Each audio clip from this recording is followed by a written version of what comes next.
There's 7 of you here. You have to decide who leaves with $1,000. Round 1 is beginning. So what's everybody's sign? What does sign have to do with anything? I want to know bank balances. I want to know personal stories. Negatives? 300. Personal Yes. stories. So I'm black in America, so shit sucks. That's why I deserve $1,000. Okay, that sounds really demeaning to black people, suggesting that all black people in America have crappy lives. Maybe not everyone in that group has that experience. It seems a little prejudiced to me to say something like that.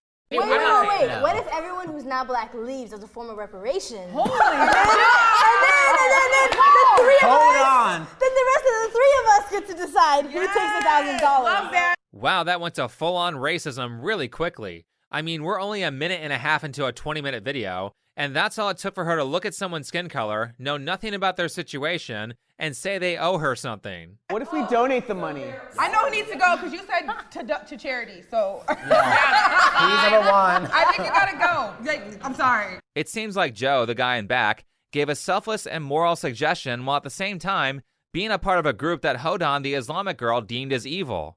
He said it was a joke, but even if it was, they didn't believe him, so I think he still gets the credit for being good.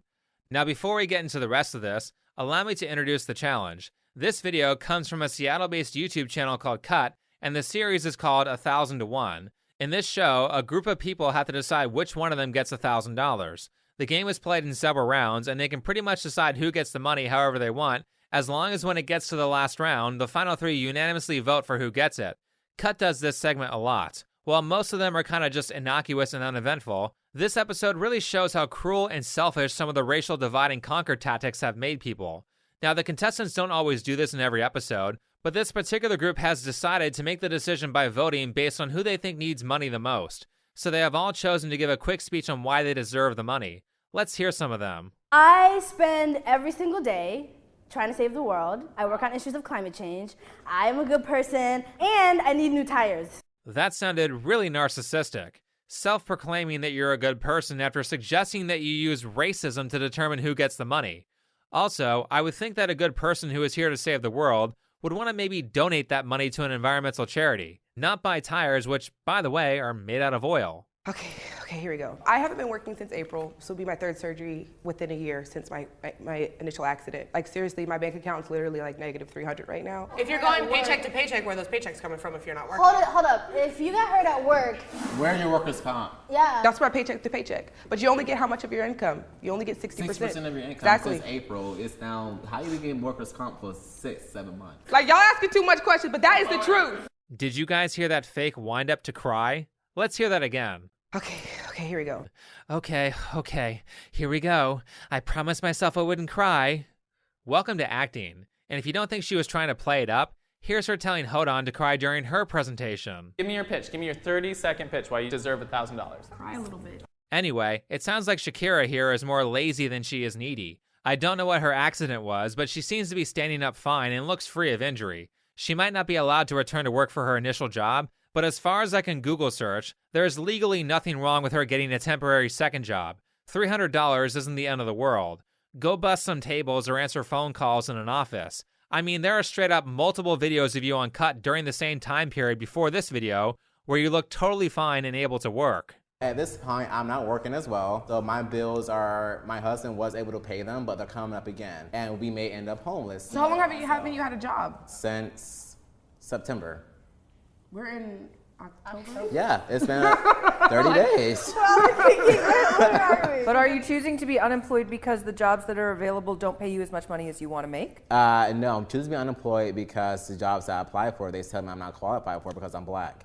I don't see how anyone could say that. That's not legal. Because you're white. Yeah, it happens. unfortunately. It happens way too often. What? That is literally illegal, and it's been illegal for over half a century. If what Chris said was actually true, then lawyers would be jumping to help him sue those companies on contingency, and he'd be a millionaire right now. So it sounds like Chris is just lazy and he's mooching off his husband. Now, 1 month isn't that much time, but he said he's about to go homeless, so at this point, he should be looking for any job he can get and then upgrade from there when things are more stable. If you're looking for any job, it's pretty easy to get employed in like a week, maybe 2 weeks, if you talk to the manager, dress nice for the interview, don't do drugs, and show up on time. But the great thing about this social experiment is that several of these people in this game have been on many shows done by Cut and have been on TV.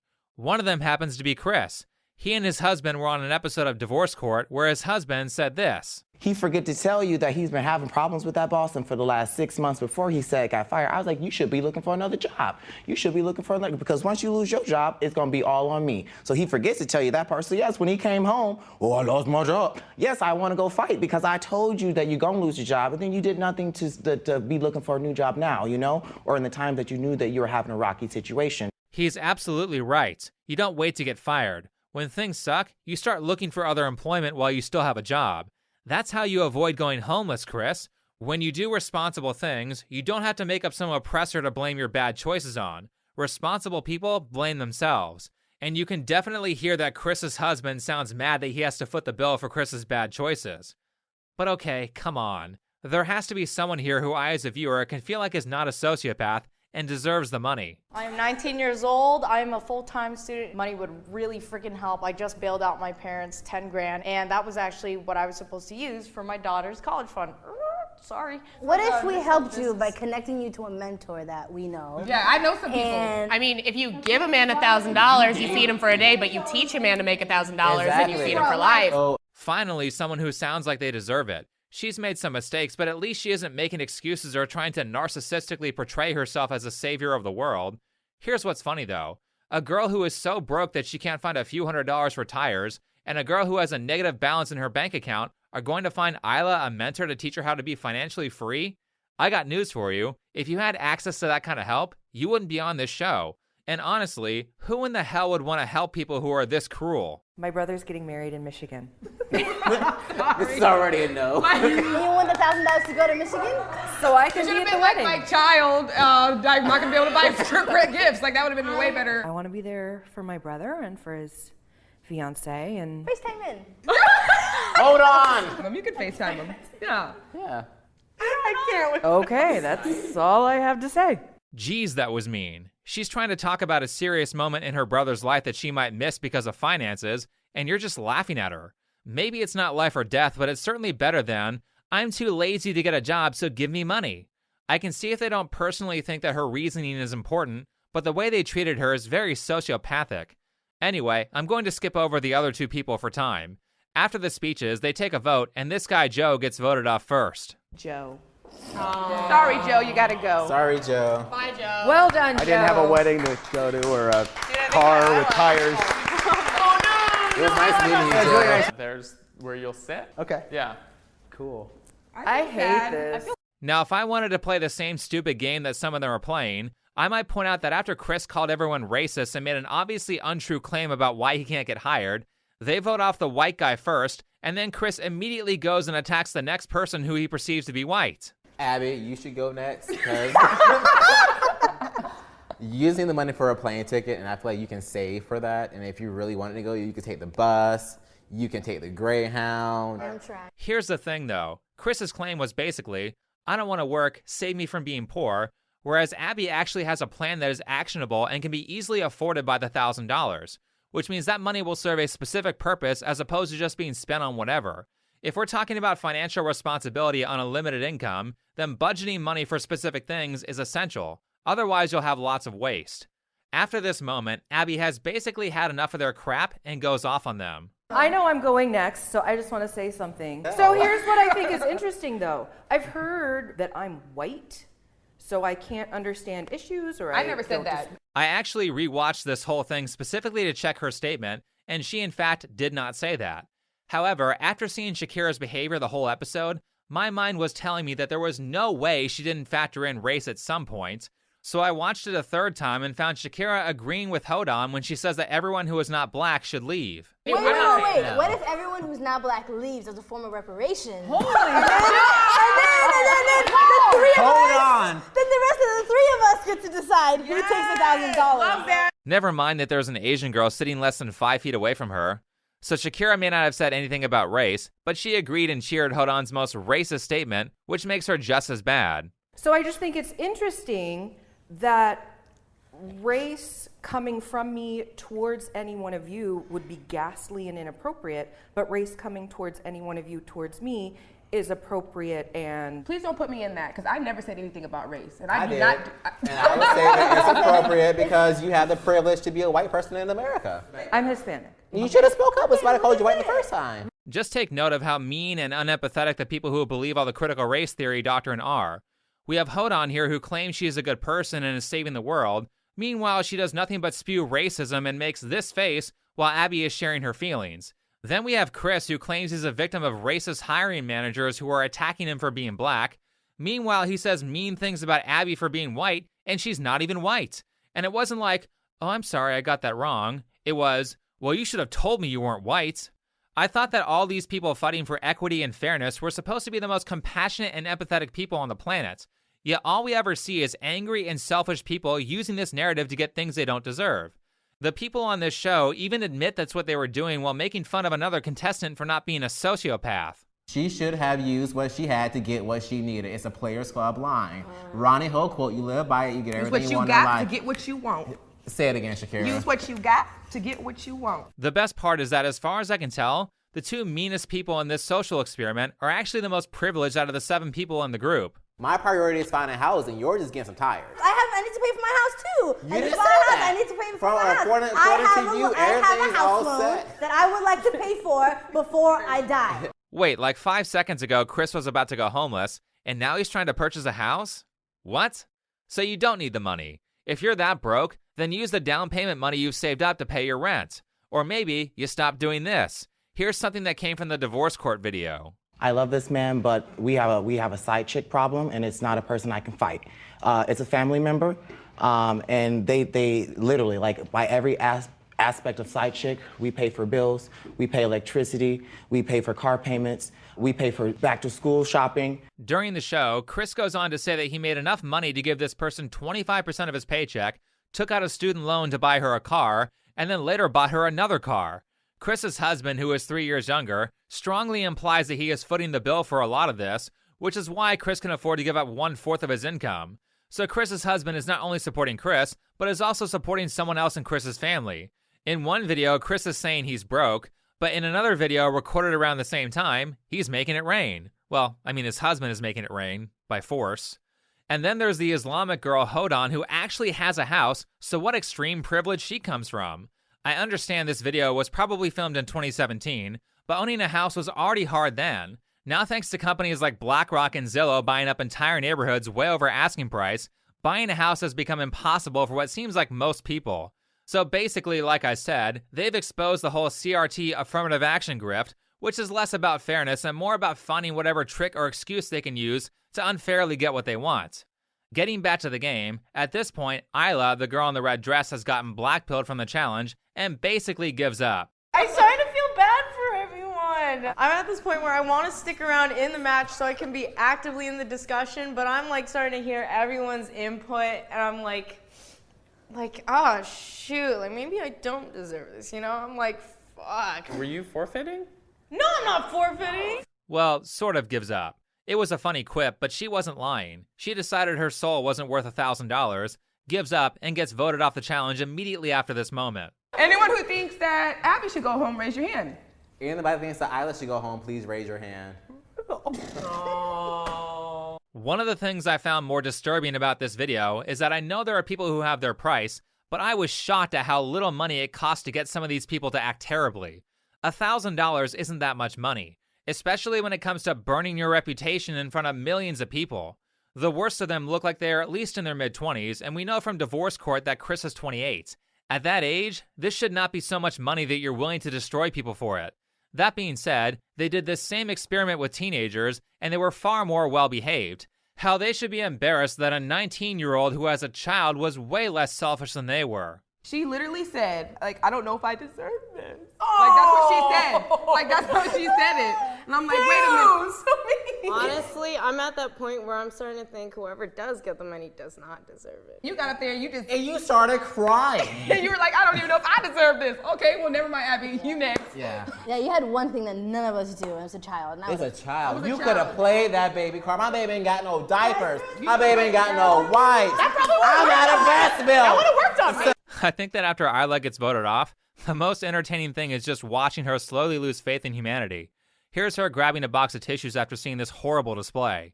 She also says this in a TikTok AMA a few years later. I did walk out of the shoot to go cry in the bathroom.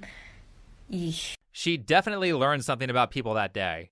Slight tangent, but I did want to give an honorable mention because I, as well as everyone else, didn't seem to notice that the red hair girl Kat isn't much better than Shakira, Chris, or Hodan. During some of the most offensive material, like when they made fun of Isla, Kat is right there laughing with them. I think it's hard to notice because she is much quieter than everyone else and she didn't initiate anything. But she is definitely involved and she clearly agrees with the critical race stuff and the intersectionality oppression Olympics when she says this. We have 2 black women, a white woman, and a black man. We're kind of all on the same level right now, like income-wise. I do give more credit to Kat though because she actually has a job and she showed more empathy for Abby's story by saying she's sorry instead of just crapping on her like Chris did. At this juncture, I'm so sorry, Abby, but I have to agree. I got to pay for plane tickets too. So not as bad, but definitely not good. Also, I happened to notice something else during this video. I'm going to spoil it a bit. The 3 worst people, Shakira, Chris, and Hodan, are the ones who are in the final running for the money. With that information in mind, you can see the contrast of morality between the people who actually work and the people who don't. I had a really hard financial time a couple months ago, and I gave so much plasma that I passed out on the bed. Yeah, I have a scar too. It's a minute ago, you didn't know how to get money to go on a plane. If I have a plasma scar, doesn't that tell you I'm trying to do everything I possibly can? I mean, are you? Really? The guy who's unemployed and makes ridiculous excuses for why he can't work is going to judge and suggest that they're lazy? Those 2 work way harder than him. A part of the reason why I gave Kat more credit is because it sounds like she is genuinely trying. So, You're like, a hairdresser? Hairdressers make a lot of money, girl. no, but I looking can't for work minimum for wage 4 days. jobs. No, I have jobs. I'm not looking for a job. Then why don't you take it from 3 jobs to 1? That's like saying, why don't you get a job? I mean, I'm in the process of getting a job. I would never work 3 jobs and be stressing myself out like that. I don't even think you're willing to stress yourself out for 1 job. Real talk for a second, because some of what he said is technically correct. Though the work ethic required to have 3 jobs is admirable, don't do that. That's how you stay poor. The goal is to do 1 job so well that it pays significantly more than 3 jobs combined. So if you already have a job and it's not paying enough, don't get a second job. Either find somebody in that market who is willing to pay you more, or use your spare time to train for a better job. Do not split your focus between multiple jobs. You'll end up with less money by doing that. Anyway, the point is that Chris is out here playing the victim when he isn't even doing the bare minimum. And it's not just him. Shakira has been in a number of cut videos, and in this one, she alludes to having a drug problem. Can I get some water real quick? Because my mouth's getting dry. Yeah. My mouth gets dry when I get nervous. Also, I'm sober, so that's never fun. I'm gonna put that in the video now. If any of you have ever heard me say that pot changes your laugh, and it definitely does, just like smoking a lot of cigarettes makes you sound raspy, this is an example of a pot laugh. Let's hear it again. Later in this video, she says that she's not much of a smoker, but know that addicts lie a lot to save face. Cottonmouth, that laugh, and suggesting that she doesn't enjoy being sober? Yeah, she smokes a lot. Or drinks. Guess what, Shakira? I found a way for you to save money.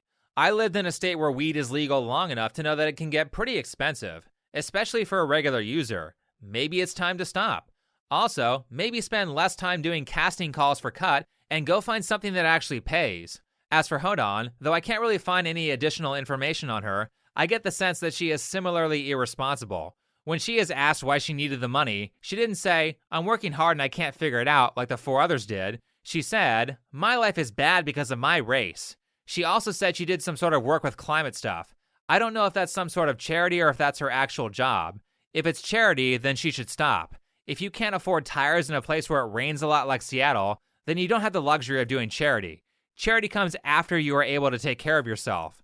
If it's her job, then I think she should find another one because it doesn't pay her enough. Or she isn't responsible with money. So like I said, eventually Abby and Kat get voted off, and the 3 that are left are Chris, Hodan, and Shakira. Then this happens. Everybody on the sidelines, who do you think deserves it out of those 3? None of them. Yeah, can I Yeah. recuse myself? Recuse. I thought that was funny. But during this part of the video, all 3 of the surviving contestants have to decide who gets the money, and if they don't vote unanimously, no one gets it. At this point, they decide to huddle up so they can't be influenced by the more moral people who are already out of the game, and Hodon takes one last chance to say something racist. I want you to take the money. And it's not because I hate you, because we're all black, I love all of us. And then they pick Shakira. After that, they try to act like they're generous and caring. I already knew that I'm okay without this $1,000. It'd be nice to have, but it's not shaking my world up right now. And she's in a worse predicament than us. And I would rather that money go towards. Thank you, guys. Shakira. What's even funnier is that Cut did a post-show interview in a separate video. They asked a great question to Shakira. Do you have any regrets about how you played? Not at all. She later says that the way she behaved was just her being competitive. No, it's you being a sociopath. Haven't you ever heard, it doesn't matter if you win or lose, it's how you play the game? Who cares if you won if you win in such a way that nobody wants to play the game anymore? You were laughing and making fun of a girl's problems to the point of making her cry because she said $1,000 isn't worth being evil. Shakira said she wished she did that part differently. However, that's probably because she realized that it made her look bad. But there was no apology or attempt to reconcile her bad deeds, therefore she is still a bad person. All three of the finalists had zero awareness of how they came off, and the fact that 2 out of 3 of them sold themselves out for zero money is just great. Like, everyone had problems. Everyone here wanted the money. It's weird, halfway through, I was like, I don't belong here. Like, tearing other people apart just because I want money. Correct. You would think that most people would feel like that. But when you have a group of people who for years have been falsely told that all white people are out to get them, it's going to breed a certain amount of animosity towards the people they believe are oppressing them. Isla confirmed that animosity on TikTok when talking about how they treated Joe.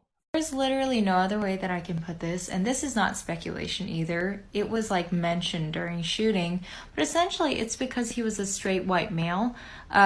So some felt that he had literally virtually no struggles whatsoever. All of this is under the guise of critical race theory. Hodon and Chris said those things because of that ideology. And you have to ask, do you really want more of this? Do you want more people using the word white privilege as an excuse to treat others like crap? Do you want more people blaming their obvious bad choices on some mysterious ill they cannot specifically define instead of actually fixing their problems? Because that's all critical race theory does. It doesn't actually fix anything. It just makes people hate each other. What the promoters of CRT don't want is people like Chris saying, instead of blaming my problems on my skin color, maybe I should try putting in more effort to get the things I want and make more responsible choices. Because then he might actually get what he wants and be happy. Happy people aren't useful to manipulators. And what those manipulators really don't want is black people saying stuff like this. Affirmative action is racial discrimination.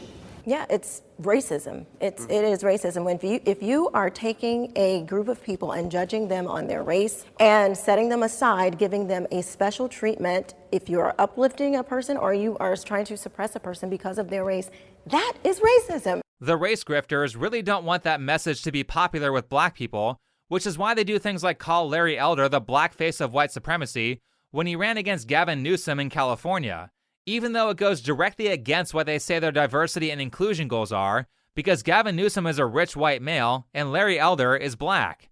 This kind of framing where you don't want to take responsibility so you blame something that's out of your control is not how you get what you want.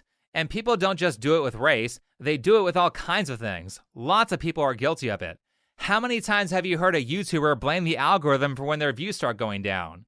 Here's what I have to say about that. A lot of times people, oh boy, it's like they think their videos are better than they are, honestly. Essentially, by studying the algorithm, you'll learn that you're more studying human psychology, right? What do humans want to watch? What do they find enjoying? Anytime you say the word algorithm, just replace it with audience, and it works perfectly. Like, the algorithm didn't like that video? No, the audience didn't like that video. You know, because literally that's it. If people are clicking and watching, then it gets promoted more. And that's literally all the algorithm does, is reflect what the people want to a T. And if you deny that, you just make terrible videos and are trying to find a scapegoat. Right. If I blame my lack of success on myself and my inability to attract viewers, instead of blaming the algorithm, then I actually have to work and change. And that's the reason why people don't think like that. It's because blaming yourself requires self-reflection, and more importantly, a lot of effort. But in reality, the people who are constantly looking for something that is out of their control to place blame on aren't the people who get ahead. Instead of doing that, if things aren't going your way, look for the things that you do have control over and change them. Even if it's not the big thing that changes the world, most things that you have control over are going to be small. But when you start thinking like this, you'll be surprised at how much control you have over your life. Anyway, thanks for watching, follow me on Twitter, and I'll see you in the next video.